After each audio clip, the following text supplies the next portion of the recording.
So hello everyone, I hope you guys are doing absolutely amazing. मेरा नाम है हर्षित और आज हम लोग पढ़ने वाले हैं कोडिंग एंड डिकोडिंग। ज्यादा टाइम नहीं वेस्ट करते हैं, जल्दी से स्टार्ट करते हैं। ये हमारा रीजनिंग का एक टॉपिक है, ठीक है।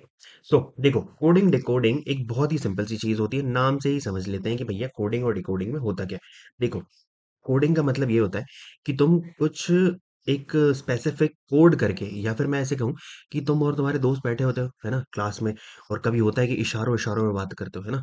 तो वो इशारे क्या है, वो कोड है। अगर तुम्हारा दोस्त, तुम्हारी अगर दोस्ती अच्छी है, तुम्हारा अगर बॉन्ड अच्छा है, तो क्या होगा, तुम्हारा दोस्त उसे जल्दी से डिकोड कर लेगा, है ना। और अगर नहीं है तो फिर तो समझ ही सकते हो, इशारे इशारे गलत इशारे समझ से लेते हैं फिर, है ना। वो चीज नहीं करनी है। सो कोडिंग एंड डिकोडिंग का एक बहुत सिंपल सा मतलब है कि किसी एक पर्टिकुलर वर्ड को या फिर किसी पर्टिकुलर सेंटेंस को किसी कोड में, स्पेसिफिक कोड में लिख करके तुम्हें दिया जाएगा। तुम्हें क्या करना है, तुम्हें उसे डिकोड करना है, ठीक है। और डिकोड करने के बाद क्या करना है, जो तुम्हें उसके रिलेटिव या फिर जो नेक्स्ट तुम्हें वर्ड दिया होगा या फिर जो नेक्स्ट सेंटेंस दिया होगा, उसको वापस से इसके सेम लॉजिक में क्या करना है, कोड करके आंसर देना है, ठीक है।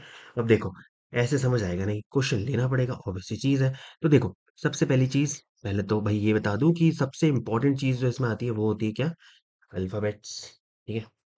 सबसे ज्यादा इंपॉर्टेंट चीज अल्फाबेट्स। तो अल्फाबेट्स को मैं तुम्हारे लिए ऐसे लिख करके लेके आया हूँ। अब देखो भैया, ऐसे क्यों लिखे हैं यार, ये ए बी सी डी ई तक तो ठीक है, लेकिन ये 1 2 3 4 5 क्यों है। इंग्लिश अल्फाबेट में कितने अल्फाबेट्स होते हैं, 26 अल्फाबेट्स होते हैं। 26 अल्फाबेट्स हैं तो ऑब्वियस सी चीज है कि 26 अल्फाबेट्स को मैं नंबर वाइज अरेंज कर सकता हूँ इन दी ऑर्डर, राइट। तो यही ऑर्डर है, A B C D E F G H I J K L M N O P Q R S U V W X Y Z, ठीक है, 1 to 26, ठीक। अब सबके साथ एक स्पेसिफिक नंबर अटैच्ड है, दिख रहा है, सभी के साथ एक नंबर अटैच्ड है। अब अगर मैं तुम्हें यहाँ पर लिख करके दूं कि गुड को मैंने कोड किया है क्या, एच पी टी ई, तो क्या तुम यहाँ से एक चीज निकाल सकते हो, एक पर्टिकुलर पैटर्न निकाल सकते हो। देखो, दिख रहा है, जी के बाद एच है, कितना हो रहा है, 7 से 8 पे गए यानी कि कितना हुआ, +1 हुआ। ओ से पी आए, ठीक है, ओ से पी कितना हुआ, +1 हुआ। यहाँ पर भी +1 हुआ। डी से ई पे गए, कितना हुआ, +1 हुआ, ठीक है। तो अगर मैं तुम्हें दे दूं कि बैड का कोड निकाल लो, तो क्या निकाल लोगे, क्या करना है, यही वाला लॉजिक यूज करना है, क्या करना है, +1 करते जाना है हर एक पर्टिकुलर अल्फाबेट में। तो बी में +1 किया, कितना मिल गया, सी। ए में +1 किया, कितना मिल गया, बी। डी में +1 किया, कितना मिल गया, ई। तो बैड का कोड क्या हो जाएगा, C B E. This is it, ठीक है। यही जो है, ये तुम्हारा पूरा का पूरा क्वेश्चन है, ठीक। ये गुड को किसी एक पर्टिकुलर कोड में दिया था, तुमने उसका पैटर्न पता किया, उसका लॉजिक पता किया, और क्या किया कि अगला जो वर्ड दिया था उसमें तुमने उसे अप्लाई कर दिया। जैसे यहाँ पर +1 आया था, वैसे ही माइनस वाले भी तो हो सकते हैं, है ना। जैसे मैं कहूँ कि बी को ए लिख दिया गया है ना, तो ये क्या हुआ, -1 हुआ। तो माइनस वाले भी हो सकते हैं, लेकिन क्या जरूरी है कि +1 और -1 ही हो, भाई, +5 +6 +7 +8 कुछ भी हो सकता है, राइट। अगर मैं लिख दूं बैड को, इसको मैं जी बी आई लिख देता हूँ, ठीक है। तो बी से जी पे कितना हो रहा है भाई, देखो, 2 से 7 पे आ रहे हैं, कितना किया, +5, यहाँ पर किया +1। यहाँ डी से आई आए, डी से आई आए हैं, कितना किया भाई, फिर से +5 किया, डी का नंबर 4, आई का नंबर 9, कितना हुआ, +5 हुआ, ठीक है। तो सीधा सा मुझे दिख रहा है भैया कि बी ए डी को मैंने क्या लिखा, जी बी आई। तो अगर तुमसे कोई बोले कि कैन का बता दो, तो क्या करोगे, वही सिंपल सी चीज, सी में +5, ए में +1, एन में +5, यही वाला पैटर्न को यहाँ अप्लाई कर दो। सीधी सिंपल सी चीज है, सी के बाद +5 कितना हो रहा है भाई, एच हो रहा है। ए में +1 कितना हो रहा है, बी हो रहा है। एन में +5 कितना हो रहा है भैया, एस हो रहा है, ठीक है। तो कैन का कोड क्या हो जाएगा, HBS। सिंपल है, कितना भी प्लस कर सकते हो और कितना भी माइनस में भी दे सकता है, ठीक है। तो एक तो सीरीज का टाइप ये हो गया, है ना, मतलब जो अल्फाबेटिकल क्वेश्चंस आएंगे कोडिंग डिकोडिंग में, एक टाइप हो गया। दूसरा टाइप ये होता है कि जिसमें अल्टरनेटिंग चल रहा हो, है ना। अब अल्टरनेटिंग कैसे चल रहा हो, देखो भाई, अल्टरनेटिंग में ऐसा हो सकता है कि वहां पर वर्ड दिया है तुम्हें, हेल्प को कोड किया गया है IAML, ठीक। तो एच से आई पर जा रहे हैं, देखो भाई कहाँ है, ये एच है, एच से आई पर गए, क्या हुआ, +1 हुआ। ई से ए पर गए, कितना हुआ भैया, ई से ए पर गए, -4 हुआ। एल से एम गए, +1 हुआ। पी से एल गए, कितना हुआ, फिर से -4 हुआ। पैटर्न मिल गया, पैटर्न मिल गया, जल्दी बोलो, हाँ मिल गया भैया। अब क्या करना है, तुमसे पूछा गया है, क्या पूछा गया है कि बताओ भाई, शोर का क्या होगा? तो सेम लॉजिक लगाना है, +1 फिर -4 फिर +1 -4। ईज़ी, ईज़ी है। इसे इस पर्टिकुलर वर्ड को ऐसे कोड किया गया था, तो मुझे बताओ कि इस वाले वर्ड को कैसे कोड किया जाएगा? यही तुम्हारे हर बार के क्वेश्चंस होते हैं।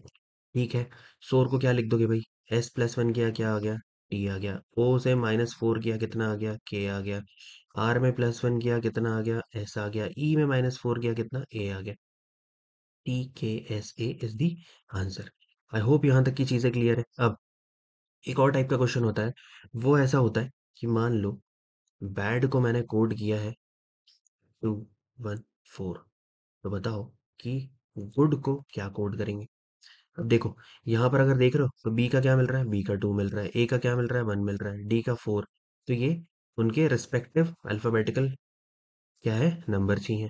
तो GOOD का भी लिख दो। क्या है भाई? जी का कितना है? 7 है। ओ का कितना है? 15 15। डी का 4। ठीक है, सिंपल था। सिंपल था ना, करना ही क्या था भाई? जो न्यूमेरिकल ऑर्डर है वहीं पर लिखना था। अब पर अगर मैं तुम्हें ये कहूँ कि बैड को कोड किया जा रहा है क्या? 5 2 और 17 में। ठीक है, अब निकालना क्या थोड़ा सा डिफिकल्ट है? बताओ, अब निकालना थोड़ा सा डिफिकल्ट है, राइट? तो क्यों डिफिकल्ट है भाई? सीधा सा दिख रहा है, बी का तो क्या होता है भैया? 2 होता है।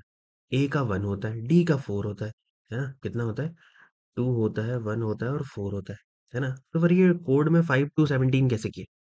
अगर तुम ध्यान से देखो तो क्या कर रहे हैं यहाँ पर? 2 का स्क्वायर प्लस 1। यहाँ पर क्या किया है? 1 का स्क्वायर प्लस 1। और यहाँ पर क्या किया है? 4 का स्क्वायर प्लस 1। ठीक है, यानी जो उनका न्यूमेरिकल नंबर था उसको स्क्वायर करके +1 किया गया है, तब मुझे ये मिला। तो बताओ मुझे कि अगर मैं तुम्हें कैन का बोल दूं तो तुम निकाल लोगे? कैन का भी निकाल लोगे? सेम लॉजिक ही तो लगाना है, राइट? तो ऐसे भी क्वेश्चंस तुम्हें दे सकता है। एक तो यही कि कोड को, मतलब अल्फाबेट्स को अल्फाबेट्स के फॉर्म में ही कोड किया जा रहा है। ये भी हो सकता है अल्फाबेट्स को न्यूमेरिकल्स के फॉर्म में भी कोड किया जा सकता है, जैसे हम लोगों ने यहाँ पर किया। ठीक है, अब एक और टाइप का क्वेश्चन होता है कि मान लो ये तो हम सबने कर भी रखा होगा कि ओवर एंड अबव, इसको क्या लिखा जा रहा है? इसको लिखा जा रहा है द पता नहीं कौन सी भाषा में लिख रहे हैं। फिर ओल्ड एंड ब्यूटीफुल। ठीक है, इसको लिखा जा रहा है, क्या लिखा जा रहा है इसको? सा, ना और पा। ठीक है, तो मुझसे पूछा गया कि बताओ ओवर को हमने कैसे लिखा होगा? ठीक है, तो देखो बहुत सीधी सिंपल सी चीज है। ठीक है, कि हम क्या करते हैं इनमें, ऐसे टाइप के क्वेश्चन में क्या करते हैं, जो कॉमन होता है उसका कोड निकाल लेते हैं। अब जैसे इन दोनों में क्या कॉमन मिल रहा है? एंड मिल रहा है। इधर क्या मिल रहा है? पा मिल रहा है। तो एंड का कोड क्या हो जाएगा? पा हो जाएगा, सिंपल। अब और क्या कुछ मुझे कॉमन मिल रहा है? एक और हम सेंटेंस ले ले क्या? एक और सेंटेंस ले लेते हैं, देखो, ओवर एंड ओवर ही ले लेते हैं। ठीक है, तो क्या हो गया भैया? डा और डा हो गया। तो देखो तीनों में एंड था, अब तीनों को कंपेयर कर सकते हो। तीनों में एंड था, तीनों में पा है, एंड का कोड तो पा हो गया। ओवर, ओवर का कोड मुझे दिख रहा है, यहाँ पर भी है और यहाँ पर भी है। तो ओवर का कोड क्या मिल जाएगा? क्या रिपीट हो रहा है भाई? डा डा डा। ठीक है, ओवर का कोड मिल गया डा। अब ओवर का तो डा मिल गया। ठीक है, अब अगर उसने मुझसे पूछ लिया कि अबव का कोड बता दो, तो क्या बता देंगे? क्या बता देंगे? ओवर का कोड डा हो गया, एंड का पा हो गया, अबव का क्या हो गया? डा हो जाएगा, है ना? क्योंकि यही बचा है इस सेंटेंस में, अबव बचा है और यहाँ पर डा बचा है। अब अगर मैं तुमसे ओल्ड का पूछ लूँ, तो क्या हम ओल्ड का बता पाएंगे? बताइए, ओल्ड का क्या हम बता पाएंगे? ओल्ड में क्या है भाई? एंड का, इस सेंटेंस में क्या हो रहा है? एंड का तो चला गया पा, लेकिन ओल्ड और ब्यूटीफुल का क्या यहाँ पर कुछ हमें मिल रहा है? नहीं मिल रहा है। ओल्ड का क्या हो सकता है? ईदर सा और ना। क्या होगा? ईदर या फिर आइदर, सा और ना। ठीक है, क्लियर है? जहां पर तुम्हें नहीं मिल रहा है, तो अगर दो ऑप्शन है, प्रोबेबिलिटी है, तो क्या लिखोगे? ईदर सा और ना। या फिर वो तुमसे बोल सकता है कि डेटा इनएडिक्वेट। अगर वो तुम्हें ईदर और वाला ऑप्शन नहीं दे रहा है, तो वो सीधी सी बात है, डेटा इनएडिक्वेट हो जाएगा या फिर कैन नॉट बी डिटरमाइंड आ जाएगा। ठीक है भाई, चलिए, क्लियर है इतनी चीज? तो कोडिंग डिकोडिंग में इतनी ही चीज होती है, बहुत सिंपल सी चीज है। ठीक है, सो यही हमारा पूरा कोडिंग डिकोडिंग है। कोई बहुत ज्यादा हैसल है नहीं इसमें, सीधा सिंपल सा होता है, कोई एक पर्टिकुलर कोड गिवन होता है, उसको डिकोड करो और अगले जो तुम्हें क्वेश्चन में दिया हुआ है उस वाले इसमें अप्लाई कर दो। बस दैट इज सिंपल। ठीक है, थोड़ा शांत दिमाग से करना, एक दो बार प्रैक्टिस करोगे आराम से हो जाएगा। और प्लीज ये जो अल्फ़ाबेटिक नंबर है, या तो इन्हें याद कर लेना या फिर एग्ज़ाम में जैसे ही जाओ तो तुम्हारे पास जो भी रफ़ शीट हो या रफ़ पेपर हो, उस पर जा कर के प्लीज़ एक बार लिख लेना, ताकि क्या हो कि जब भी तुम्हें ऐसे क्वेश्चन्स आए तो तुम लोग जल्दी-जल्दी मैच कर पाओ, ठीक है? बहुत हेल्प करेगा। मुझे भी बैंकिंग में काफ़ी हेल्प किया था। ठीक, चलिए, सो मिलते हैं हम लोग नेक्स्ट वीडियो में, तब तक के लिए बाय-बाय, थैंक यू, अच्छे से पढ़ लो, कॉज़ सिर्फ़ 2 ही दिन बचे हैं भाई। ठीक है?